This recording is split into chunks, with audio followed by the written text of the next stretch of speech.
morning, honey. Good morning, sweetie. Okay, the bumper music sounds a little bit different because we're on a remote location, on an undisclosed location out in the middle of the Pacific. Yeah. Okay, no, we can tell you where we are. We are on vacation island of Kauai, town of Princeville, which is near Hanalei. We're very northernmost part of the island. Look it up on Google Maps. Look, it has a spot in there we could put music and effects, all different types of things. So we're learning today. Yep. We're learning a new way to record. I don't know if the sound is going to be as high quality when we don't use our microphone. We have a really nice microphone at home, so hopefully the sound quality is okay and that it's not too bad on your end. Because normally we do the bumper music, we combine it using software with the actual recording of the podcast.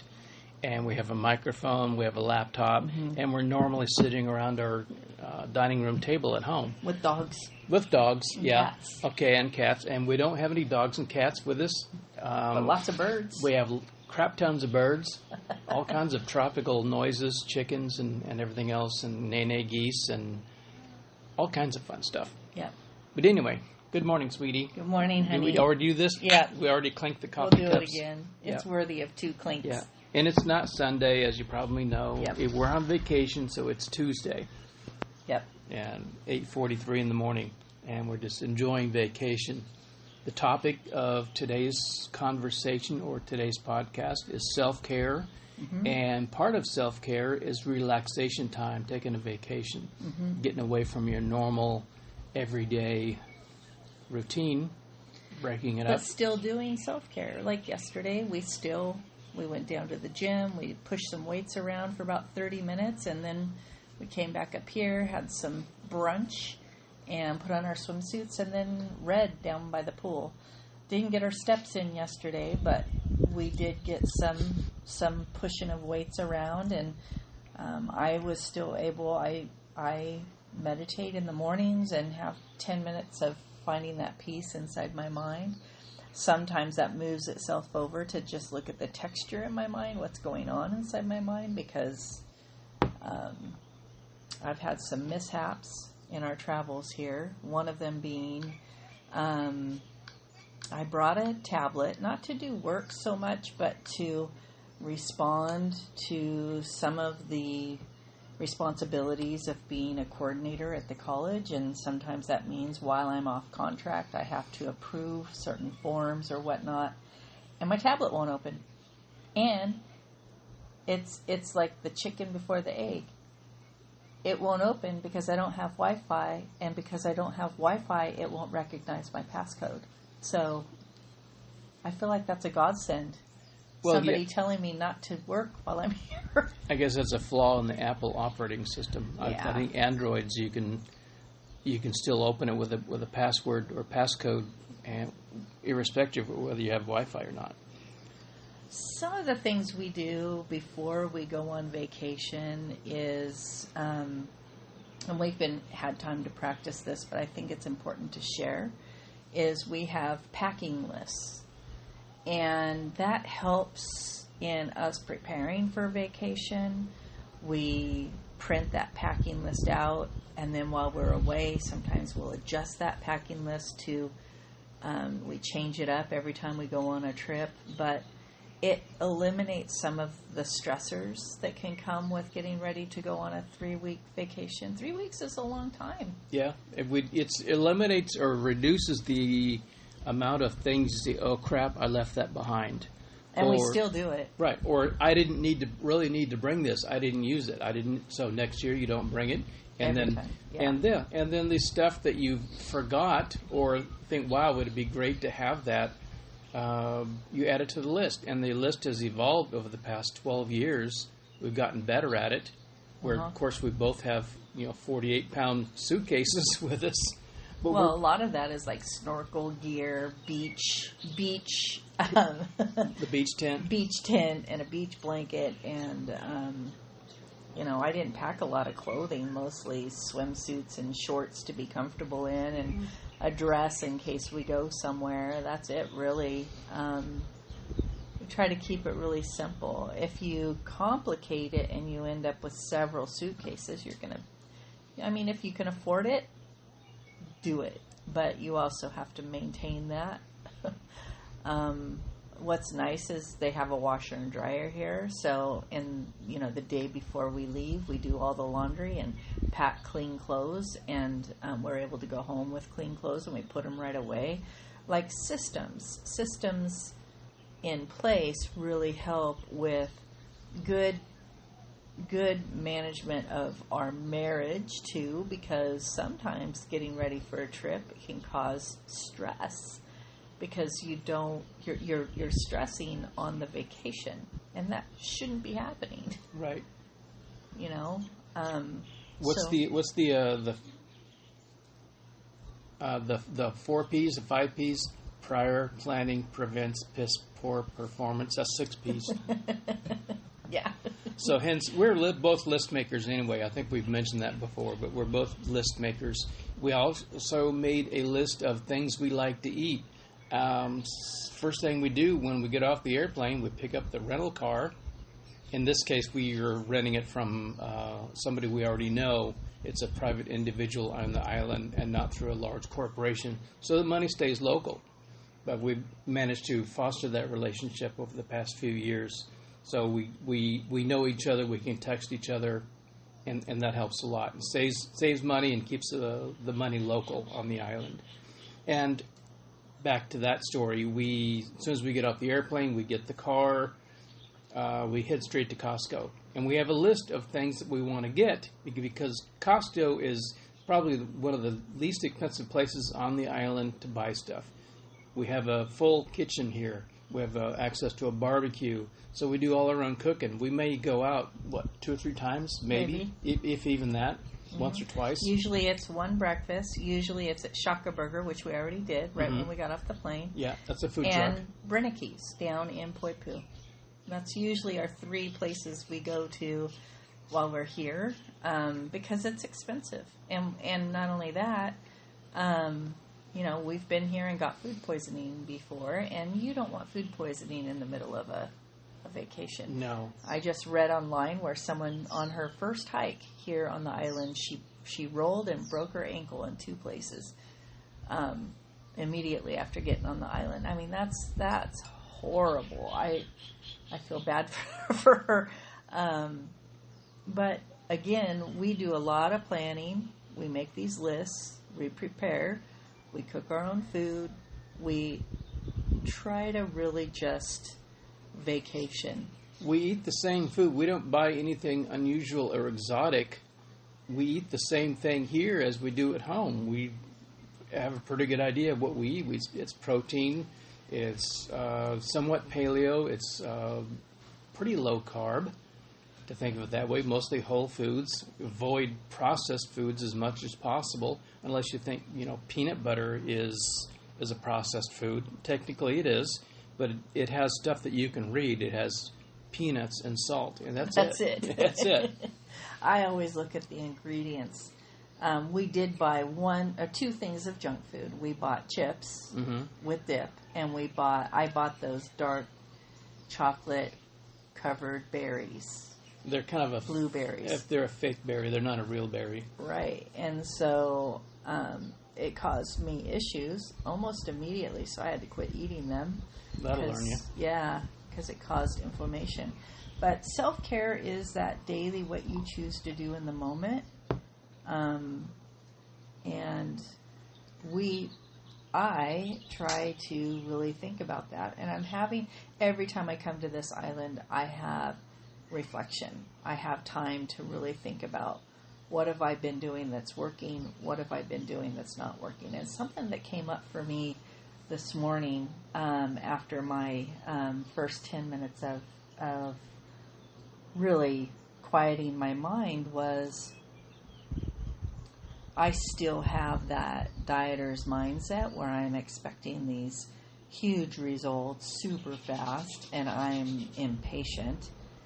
But I haven't dialed in some things in my self-care. For example, I still think when we go to Costco, I picked up chips and dip because that's what we do. We can, it's like a ritual, if you will. A Pavlovian response. Yeah, it's like, oh, I'm on vacation. We got to have chips on the beach because you get hungry for salty, crunchy things when you're on the beach. I don't know why that is, but it just has been my whole life. It's been that way. What do I replace that with? You know what I mean? So kind of like an addict who, is giving up alcohol or giving up drugs or whatever. Every addiction has to be replaced with something. So in order to stay away from junk food and making good food choices, what do I replace that crunchy, salty food? I don't know. Pork rinds might be a good alternative because they have lots of protein. They're crunchy, they're salty. Well, go ahead. Almost zero carbs. I don't care about the carbs. I care about the type of food. Where those pork rinds would still resemble junk food to me. Yeah, that's a very good point. So we've been working really hard to embrace hard things. And part of me, and something that I kind of had this revolution this morning was, I just need to be okay with not having those things and embrace it being hard and conquering it and not replacing it with anything. Why do I feel like I need to replace it? I don't know. And I think as women, primarily, we have these negotiations in our mind all the time around this stuff. We got rid of our scale last year. We no longer weigh ourselves. And then... We do weigh the dogs, though. Yeah, we weigh the dogs, and we weighed our suitcases before we came.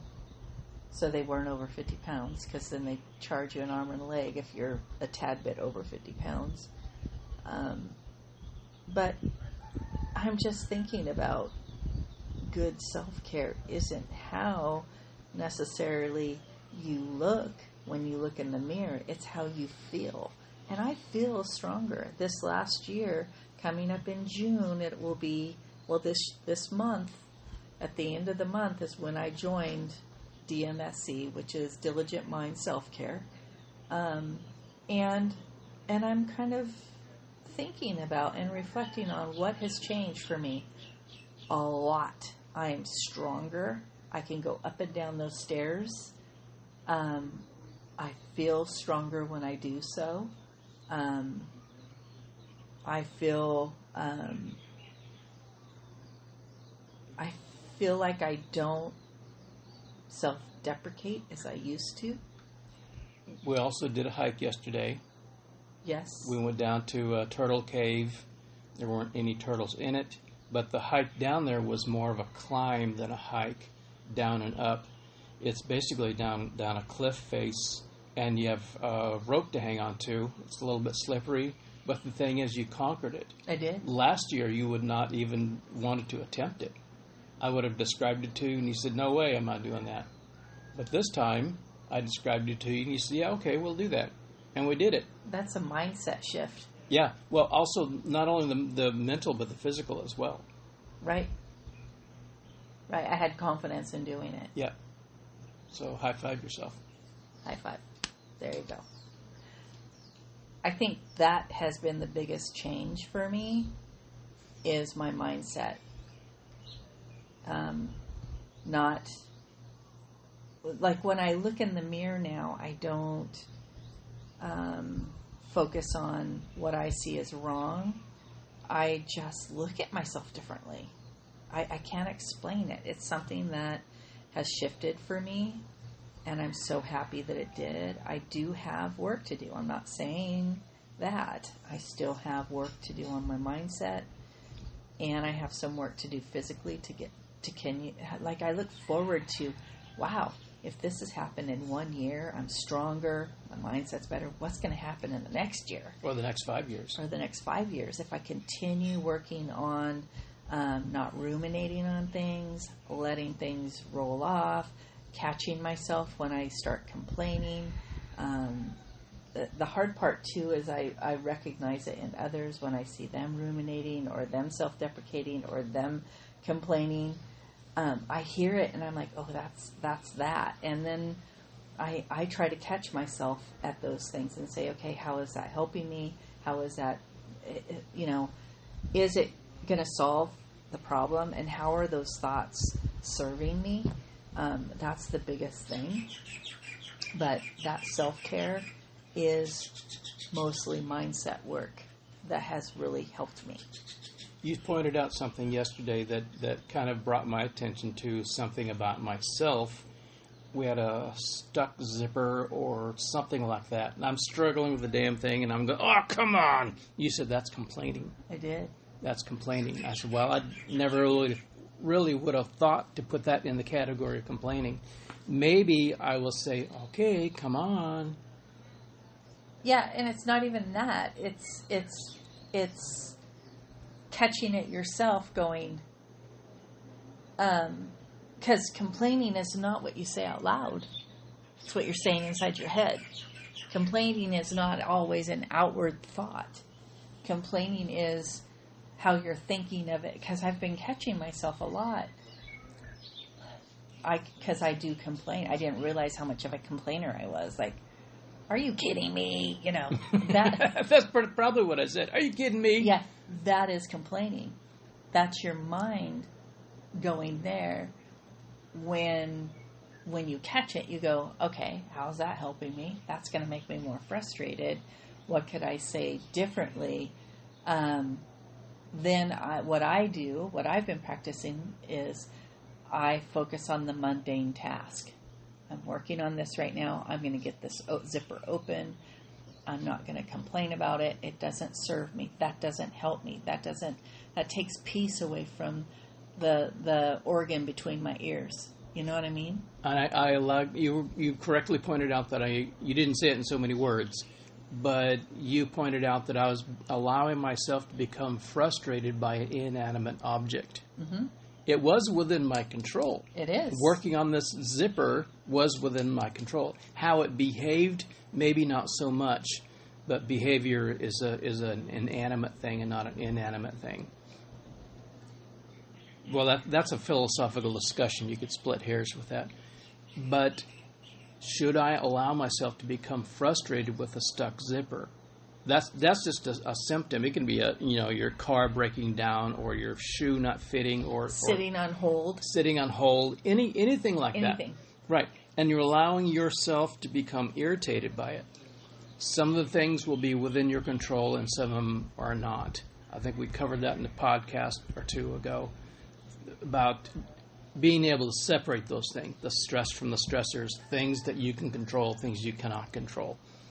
A stuck zipper, initially, I could not control that because the damn thing was stuck. But as I worked through it and was able to pry apart the little parts that were stuck on the zipper, that was within my control. And dealing with my frustration level, that was within my control. I don't want to beat it to death. But that's the whole point, is acknowledging it. It's not about beating yourself up because you think that way. It's not about telling yourself you shouldn't get frustrated. It's about recognizing, how is that serving me in this moment? Right. And it was not. Right. One of the practices that has really helped me that we do in Diligent Mind is doing a mundane task without thinking about anything else. For example, you go in to wash dishes. You focus on the task and don't allow your mind to wander to a grocery list or things to do or other things you need to do. You focus on, I'm washing this plate. I'm getting this plate clean. I'm putting it in the dishwasher. What else is in the sink? I'm cleaning what else is in the sink. And I'm staying focused on the mundane task. Same thing happens when I'm in the shower. I'll go in the shower. I'm focusing on washing my hair. Am I getting the soap out of my hair? Does it feel like I've got the soap out of the hair? I'm focusing, and when I feel myself think about something else, I bring it back to the task of washing my hair. And then I'm washing my face, and I'm getting my face clean, or I'm shaving my legs. So I'm focusing on mundane tasks, and that's what's made me realize how much I do complain. I think that pretty much sums up the idea or the philosophy of Zen. Yes. Zen is being one with the thing that you're doing, that Yes. task right there at that particular moment, and not allowing your mind wander to other things that have nothing to do with what you're doing. And what this has done for me in the past year in practicing doing a mundane task is that when things get hard and you lose a loved one, or you lose someone that's important to you, or you're doing hard things in a family relationship, or you're doing things that are difficult to think about, it actually gives you so much more control over how you react, on how you are able to explain and communicate. It helps you do things more effectively when you practice when things aren't hard. I don't know how else to explain it. Right. If you do the hard things voluntarily, and you get used to doing hard things because you have the ability to control the environment, cold showers being an example, just one example. Meditating.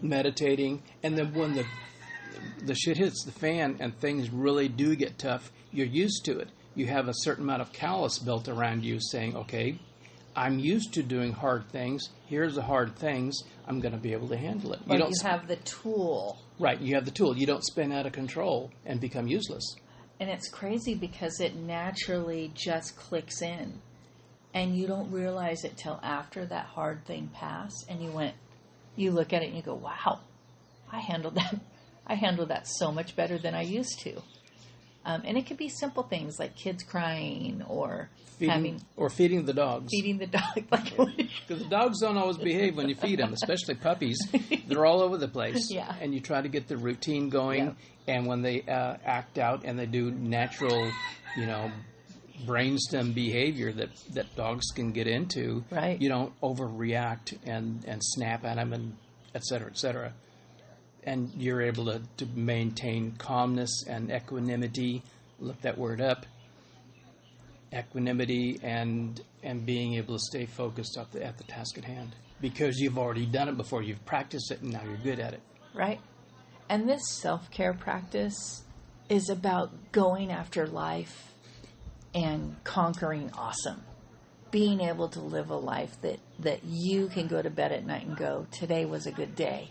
Instead of, oh, today I should have done this, or I should have done that, or I could have done this, or I could have done that.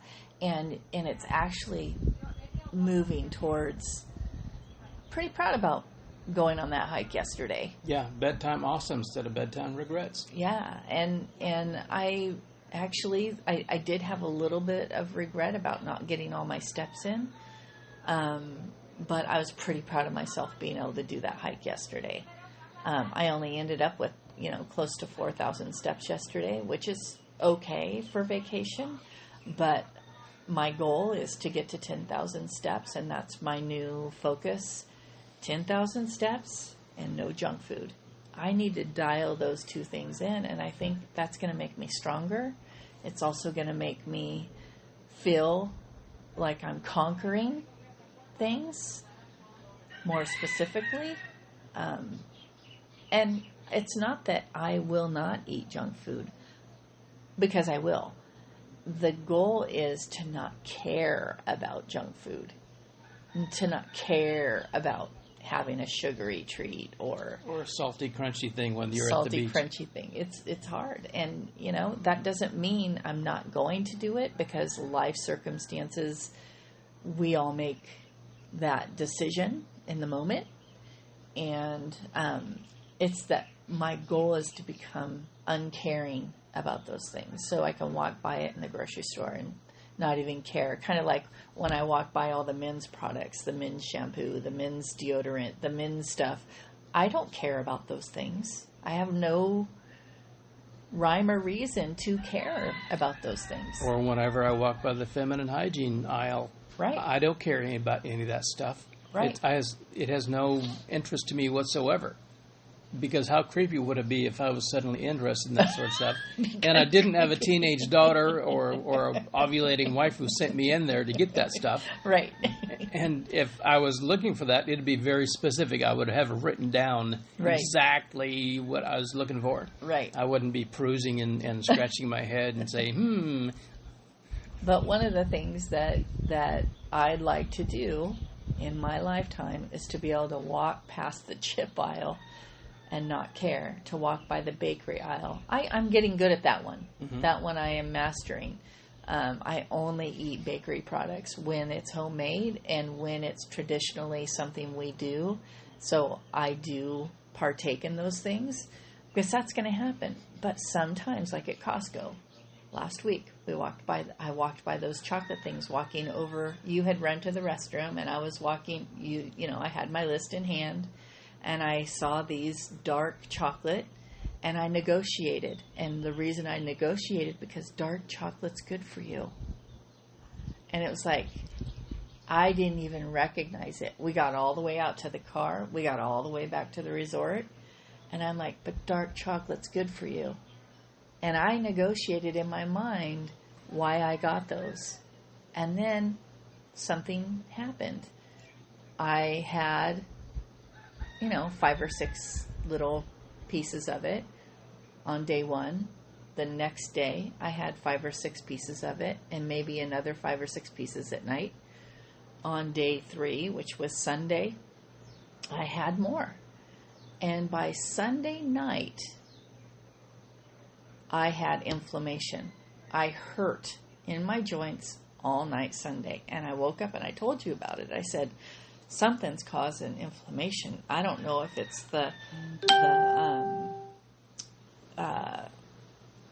heavy cream in my coffee or if it's the sugar from the dark chocolate berries that I got. And they come in a bag. They're dark chocolate covered blueberries, I think. Blueberry-ish things. Yeah. Little blobs of sugar. Blobs of sugar. And so I didn't have any all day yesterday. I didn't have any chocolate yesterday, but I did have some of the heavy cream. And last night I had 0 inflammation. And I'm glad I caught it. And it really made me reflect this morning on I am my decisions. I am what I decide each moment of the day. And when I go to bed at night, I need to be proud. And so I was proud that I went on the hike, and I was proud that I did not have any of those dark chocolate blueberries. I had 0 inflammation last night, and I felt so much better in my joints. So that is a huge intake of information and data that proves that I should not be making that choice, and when I do choose to make those choices, I'm going to pay for it. The same thing happens if I eat not such good bread. I have to have sourdough fermented bread. I cannot have any other bread. Kills my stomach. Sourdough does not do that to me. And I want to say certain sourdough. On the ingredients list, it must only say the whole wheat flour, salt, and water. And yeast. And that's it. It can't have anything else in it. And to me, that's crazy. Like if you look at sourdough bread and you look at the ingredients list at some places, there'll be like 20 ingredients. That's not the sourdough I can have. For some reason. Yeah, a little side note. Most people have heard of Subway restaurants. In the United Kingdom, I believe it's United Kingdom, they cannot call their bread because it has so much sugar in it.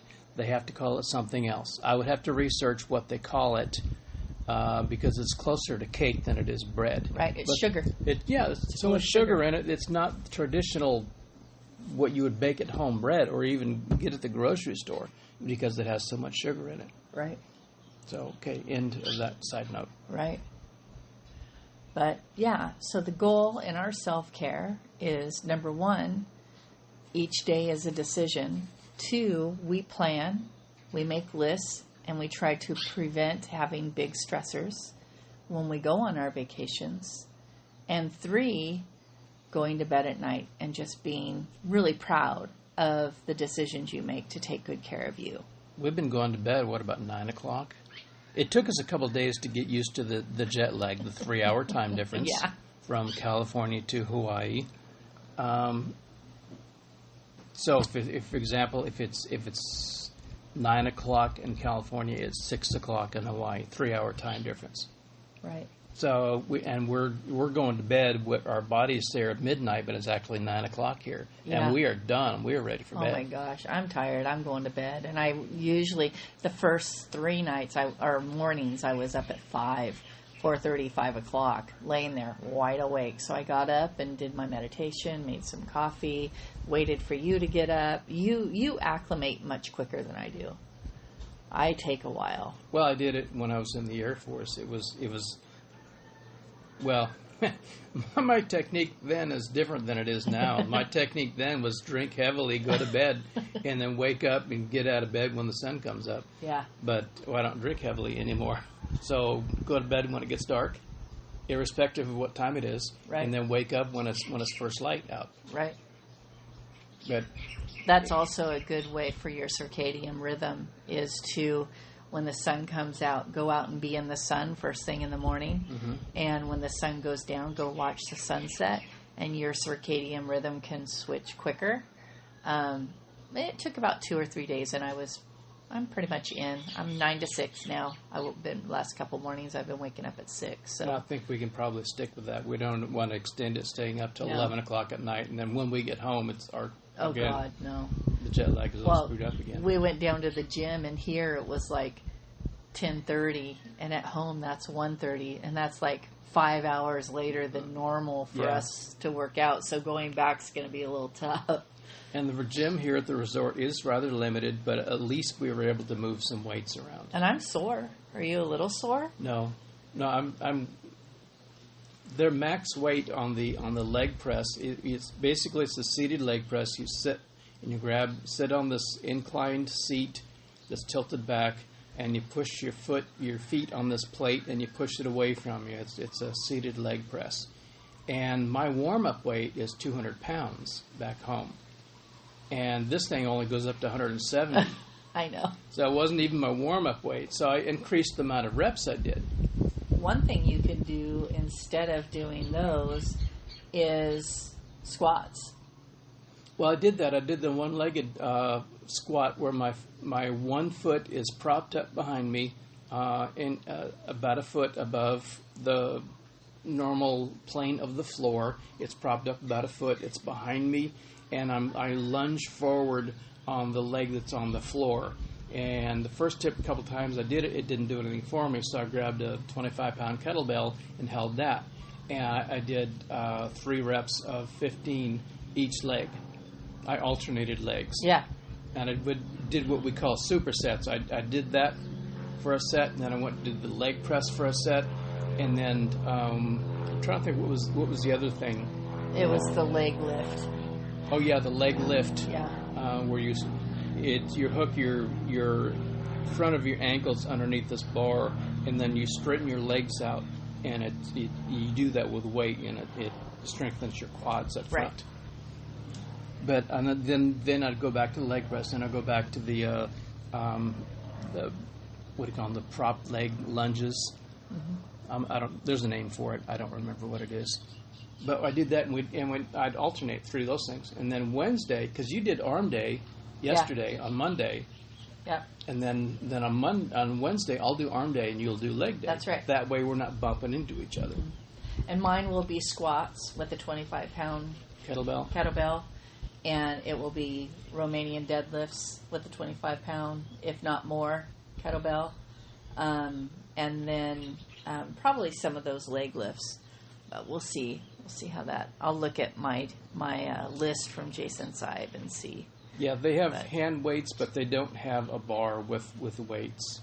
Yeah. So I don't use bars. I use dumbbells. Yeah, but we'll adapt. Yeah. But at least we're getting something in. As part of our self-care, we are continuing our self-care while we're on vacation. Our self-care does not take a vacation. No, It's a daily. skill. Like, we don't stop brushing our teeth or taking a shower. Nope. Or, getting the toe jam between our toes. We still do that. Yep. We still floss. Yeah. That part continues. Why shouldn't everything else? Right. And making good food choices. We kind of veered off a little bit with the potato chips and the chocolatey things. Yeah. But that was And some people here might say, who cares? But we care. We care because it's a continuation. We didn't stop So brushing this our is teeth. what we'll do. I'm just going to tell you because we're human beings. We're like, oh, we got to hurry and eat all this stuff so it's gone. So we're not tempted anymore. We've done that on so many things. Yeah. We've been, we've had this task for so many years, and we're like, I'll take one for the team. I'll eat all the dark chocolate juju berries in there, or I'll eat the rest of that cake or whatever. Yeah. So it doesn't have to sit there. Birds are having a heyday over there. Somebody's probably feeding them. You hear 'em? Yeah, I think it's a nest. Yeah, there's a lot of that here. There's house finches and cardinals and myna birds and chickens and the Hawaiian state bird is called a nene goose. And when you get up close to them, they're of course they're wanting somebody to feed them, give them a piece of sandwich or a cracker or a potato chip, and then walk up to him and go. That's what they sound like. And you heard the birds just a minute ago. I'm sure you heard them quite loud. And you can't always rely on the chickens to wake you up in the morning because they start crowing at 3. Yeah. They'll crow all night long. Yeah. There's so many chickens here. They're, a source of irritation, but they're also a big source of cuteness. Hey, look at that chicken. Come here, chicken. Let me pet you. Come here, chicken. Come here, Especially chicken. the baby. Yeah, the little peeps following their mamas around. Well, I think that's a podcast. What do you think? Yeah, we'll make it short and sweet. We're at 37 and a half minutes. We'll probably make it 38 by the time we're saying thank you, but we're not professionals and all the other caveats. Yeah, we're here just sharing our life, sharing what we do for our self-care as a married couple. And we just hope this can help somebody out there and get people thinking about, conquering and really going after an awesome life and making choices so that you're happy with those, controlling your thoughts so that you can have peace of mind and finding that place of contentment in a life that can be so busy and so stressful. But you have to create it. No one's going to give that to you. You have to go after this. Like those self-indulgent people that say, oh, I'm going to go find myself. No. You don't need to find yourself. You're right here. You got to Dumbass. create it. Honey. Honey, let's not call people dumbasses. Well, there's that We movie. don't want a bunch of assholes running around. Right. That's from one of our favorite shows that we watch. Renovation Aloha Yeah. on HGTV. And in her intro, it's a couple that renovates homes on the islands, and they talk about how important renovation is, and that their purpose is to really have their kids grow up to be good people because they don't want a bunch of assholes running around. That's right. And I laugh every time she says it. I think her and I would get along really well.